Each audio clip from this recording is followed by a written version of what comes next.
look at this horizontal line. Here we have it. That are the 3 wicks. We have a downtrend before.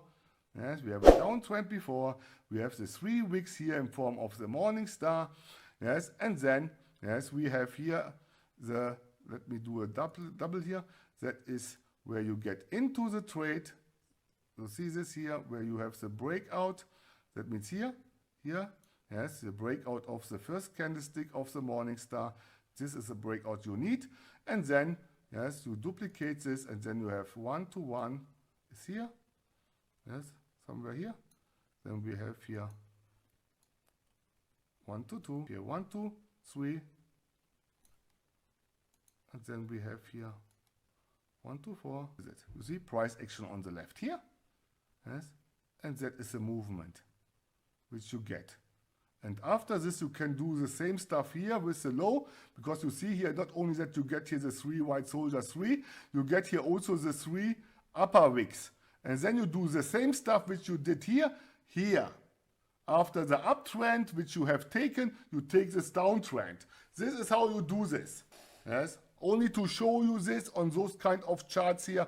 Yes, so that you understand what it means. Important is that you understand that you go into the trade here after the breakout of the opening price of the morning star, of the first candlestick of the morning star, and then yes, after the breakout you go. And this kind of stuff here is yes, close or above. This should be close or above.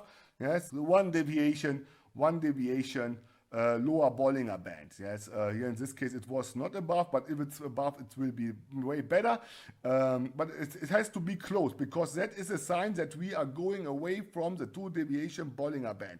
The same stuff is here. Yes, here you have this candlestick, and you see also this candlestick is close to the 1 deviation lower Bollinger or upper Bollinger Band, so that you can take this kind of movement. Obviously you go into this trade where I showed you. Here is the entry point, here's the stop loss, here's the entry point, here's the stop loss, here will be the entry point, and then you take it. Yes, you can go immediately, because that's the reason why you have the stop loss. Also, if this trade would get out of the money, which will not get out of the money, yes, you have still, yes, with the 1 to, I told this already so often, with 1 to 1 you need 50% win ratio, with 1 to 2 you need 30%, and everything what is above, yes, 1 to 3, yes, you need less than 25 or whatever. Yes, so that means you can allow yourself 7 out of the money, 7 losing trades out of 10 trades to still become profitable.